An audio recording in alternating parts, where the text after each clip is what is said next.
Bien. Para concluir, no puedo dejar de sintetizar las enseñanzas que pregonó la Madre María. Primero, humildad, perdón y caridad. Segundo, ser enérgicos en el bien y no permitir que la duda entre en nosotros.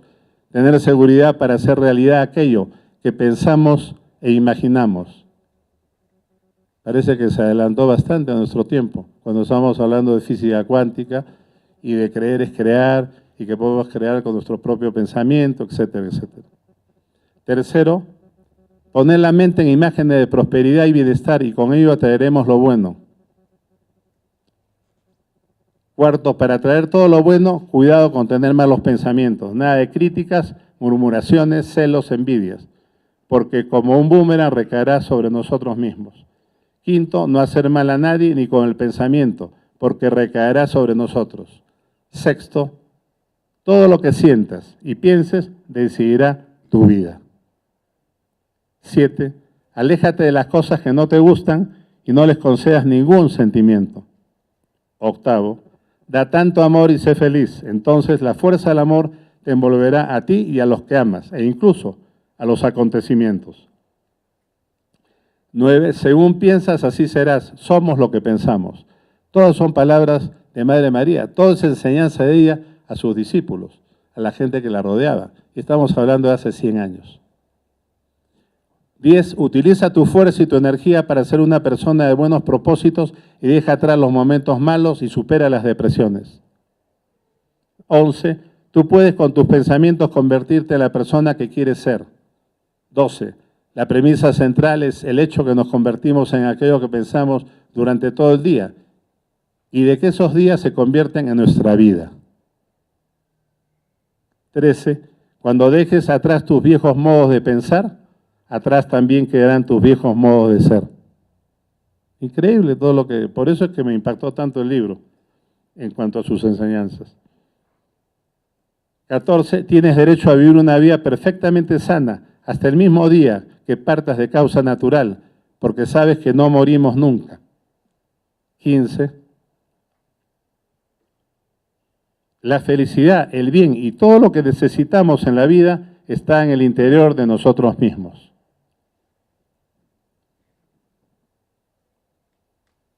Entonces, ella siempre se basó en el amor, en la ayuda a los demás, en el servicio, pero enseñó muchísimo con el ejemplo. Es todo lo que les puedo decir acerca de este bello libro y acerca de la vida de esta mujer extraordinaria. Muchas gracias.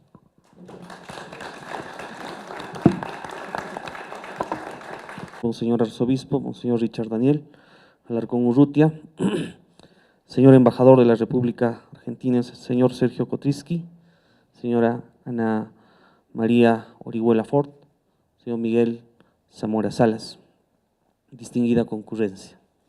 Bueno, voy a dar solamente algunos lineamientos, porque el texto que seguramente algunos hemos leído está muy rico por los testimonios que transmite, pero quisiera dar algunos puntos así precisos, algo sobre una apreciación que tengo sobre especialmente la Madre María Salomé, ¿no? Porque este libro propiamente hace referencia a doña María Salomé Loredo y Otaola de Subisa, Madre María, una mujer de fe, de amor y esperanza. Ella vivió entre mediados del siglo XIX e inicios del siglo XX. Gran parte de su vida la pasó en la Argentina y estaba pues, ella vivió esa experiencia que muchas familias del viejo mundo vivieron al trasladarse aquí a Sudamérica, especialmente a la Argentina, algunas también al Brasil, y mucha gente de Europa, de Italia, España, también algunos de la zona del este, de Rusia, incluso gente también del Asia, de Siria, del Líbano, palestinos también vinieron a estas tierras, ¿no? Entonces, esa es la experiencia que ella vive y se transmite en su vida porque ella a los 14 años viene a la Argentina con su familia, que eran de procedencia vasca, del norte de España. Y esa es una realidad, pues, que, como decíamos, muchas familias han vivido, y también la experiencia de la familia Bergoglio, ¿no?, que nos ha dado al actual Papa, al Papa Francisco, que también ellos vinieron, ¿no?, desde Italia, de Génova partieron. Entonces, la vida de la Madre María, en este libro, en este texto, es analizada por su sobrina bisnieta, ¿no?, la autora de este libro, cuyas raíces paternas también están vinculadas a nuestra tierra, ¿no?, especialmente a dos provincias, a Urubamba, Yucay específicamente, y a Paucartambo, ¿no?, porque hay raíz por dos lados, ¿no? Y creo que es motivo no solamente de orgullo para él y su familia, ¿no?, el escribir este texto, sino también es motivo de desafío para él y su familia, porque tiene una tía bisabuela que prácticamente con su vida nos ha enseñado lo que es la santidad en cosas prácticas, cosas pragmáticas, y ha ayudado a mucha gente a encontrar la verdadera felicidad, como también lo ha hecho otra tía bisabuela suya, de quien de repente voy a hablar un poco más adelante, ¿no? Este libro hace más referencia a la Madre María Salomé Loredo, quien desempeñó una incansable actividad al lado de los más menesterosos, siendo incomprendida incluso muchas veces hasta por su misma familia, por el entorno social al que ella pertenecía, y prefiriendo ver el rostro de Cristo sufriente en la clase obrera de Buenos Aires que en una vida aristocrática propia de su familia, en una sociedad bonaerense que abría los ojos a los patrones frívolos que Europa marcaba en ese entonces, especialmente Francia e Inglaterra son los países que marcaban los patrones de vida de todo el mundo, ¿no?, pero especialmente en Argentina esto se vivía con mucha fuerza. También este texto nos hace referencia, entre tantos personajes, a otra benefactora de la Iglesia y de la sociedad en nuestra tierra. Me refiero a la señorita Flora Orihuela Tejada, también tía bisabuela de la autora de este texto, quien contribuyó con la educación de los niños de Yucay. En esos tiempos no había escuelas para educar a los niños, especialmente de raíz indígena, ¿no? Y el obispo de ese entonces, Monseñor Pedro Pascual Farfán de los Godos, quiso fundar una escuela para ellos. Entonces, aquí en el Cusco no tuvo las posibilidades de lograr ese fin, y aquí la señorita Flor Orihuela contribuyó con su fundo en Yucay para crear una escuela y educar a los niños de Yucay y de todo el Cusco, especialmente aquellos de bajos recursos y que vengan de la zona agrícola, del campo. Y también contribuyó con el beneficio de la venta de su casa en la Plaza San Francisco para ayudar en la compra de esta casa, porque esta casa, donde estamos ahora, fue el solar donde vivió el primer obispo del Cusco, Fray Vicente Valverde, y después pasó a su familia y fue pasando a distintas familias, y es así que se deciden comprar esta casa, y que pertenecía a la familia González Gamarra en ese entonces, y ella también contribuyó para poder conseguir esta casa y que sea, pues, la residencia del arzobispo de ese entonces, porque justamente en esos años el Cusco había sido elevado como obispado al rango de metrópoli, y para que también vivan aquí los futuros arzobispos, ¿no? Bien, cabe destacar también la vida de caridad de la Madre María Salomé, que no fue una religiosa, no fue una monja, sino una laica, viuda 2 veces, que encontró cómo desempeñar su misión dentro de la Iglesia, y en ese sentido encontró su vocación de verdadera cristiana, anticipándose incluso al Concilio Vaticano II, que valora e impulsa el rol del laico.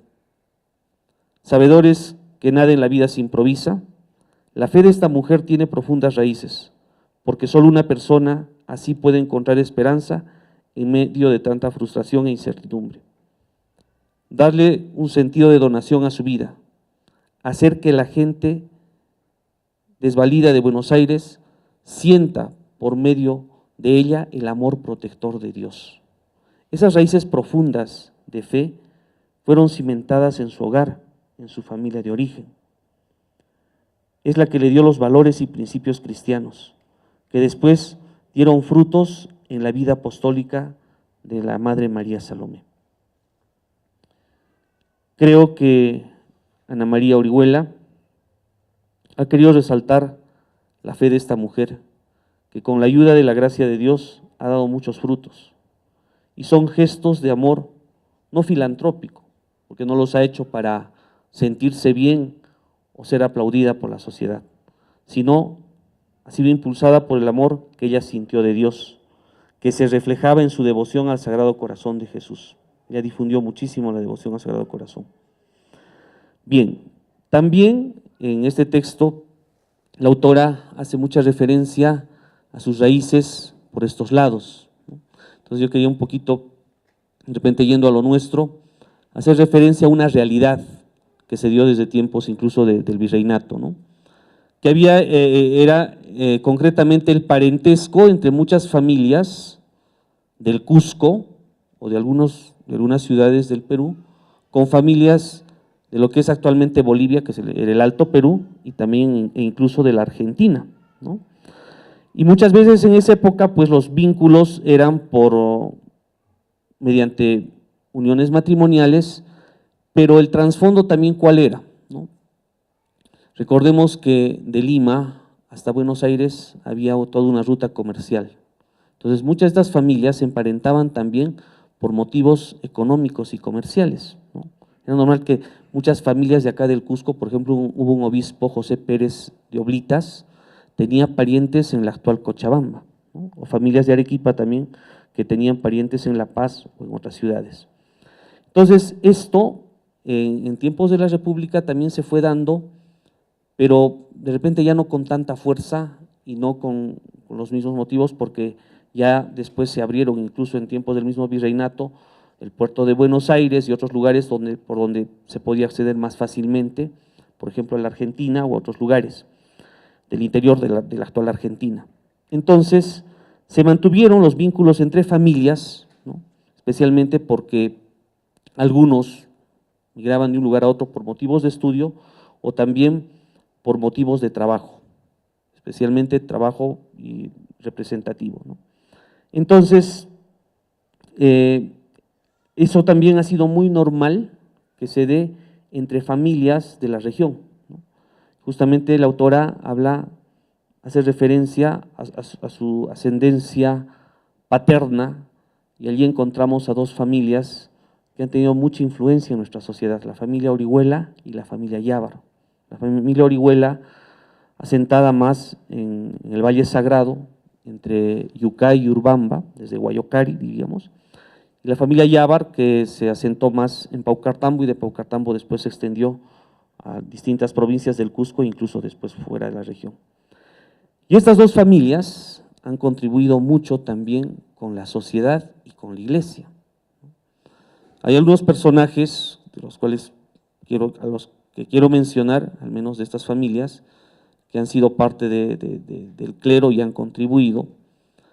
Hay uno que llegó a ser incluso obispo del Cusco, que no es de origen cusqueño, pero debió estar emparentado con la familia Orihuela de acá del Cusco, que es Fray Calixto Orihuela y Valderrama, fraile agustino, oriundo de Cochabamba, que llegó a ser obispo del Cusco justamente en el periodo de la independencia, ¿no? Y en ese tiempo también hubo un sacerdote, cuyo retrato está aquí, ¿no? José Anselmo Orihuela, que fue párroco, entre otros lugares, párroco de Sicuani, y llegó a ser también canónigo de la catedral, ¿no? Y bueno, entre la familia Yávar, ¿no?, que estaba sentada en Paucartambo, destacan especialmente tres hermanos, ¿no? Uno de ellos que llegó a ser el doctor Benigno Yávar Arteta, eran tres hermanos, los Yávar Arteta. Benigno, el mayor, que llegó a ser vicario general de esta arquidiócesis, vicario provisor, es decir, fue el gobernador de la diócesis en algunos periodos cuando no hubo obispo, deán de la catedral, también llegó a ser diputado por Paucartambo, porque en esos tiempos los sacerdotes podían participar de la vida política, ¿no? Él fue el primer cusqueño que fue a estudiar a Roma, cuando se abrió, cuando el Papa Pío IX fundó en Roma el Colegio Pío Latinoamericano. Una de las primeras familias, uno de los primeros cusqueños que van a estudiar a Roma van a ser los Yabar Arteta, ¿no? Bueno, él como sacerdote vuelve al Cusco, ¿no? Y trabaja aquí hasta su muerte. Incluso fue propuesto por 2 veces para obispo, según se sabe, pero él no aceptó el cargo. En una primera vez se le propuso ser obispo de Puno y en la segunda obispo del Cusco, cargos que no aceptó. Porque pues también estaba marcado por un signo de humildad bastante fuerte. Y otros 2 hermanos, ¿no? José Luis, que va a ser jesuita, porque el Colegio Pío Latinoamericano hasta ahora es llevado por los jesuitas en Roma. Y José Luis entra a la Compañía de Jesús, es el primer peruano que entra a la Compañía de Jesús después de la restitución de la compañía por el Papa Pío VII en 1814. Y él llegó a ser incluso rector del Pío Latinoamericano de Roma y desempeñó cargos especialmente en la provincia jesuítica del Brasil. Y otro hermano, que es Enrique, que llegó a ser hermano lego de una congregación, si no me equivoco, también de la Compañía de Jesús. Ellos 3 prácticamente contribuyeron muchísimo en su servicio a la iglesia, no solamente aquí en el Cusco, sino fuera también. Entonces, creo que en este libro también se manifiesta algo de esto y creo que tanto para la autora, vuelvo a repetir, como también para sus familiares es un gran desafío, ¿no? Porque si hay raíces de santidad, estas raíces no tienen que quedar allí, tienen que seguir dando frutos. Y este texto nos va a servir también a nosotros para ver, ¿no?, cómo una persona mayor, ¿no?, nos sirve de testimonio y nos alienta también a buscar la santidad en nuestra vida. Porque como decíamos, ella no es una religiosa, es una laica, pero como laica nos muestra el camino hacia la santidad. Entonces no es un modelo solamente para los laicos, sino también es un modelo para nosotros los sacerdotes y para todos los que seguimos a Cristo. Gracias.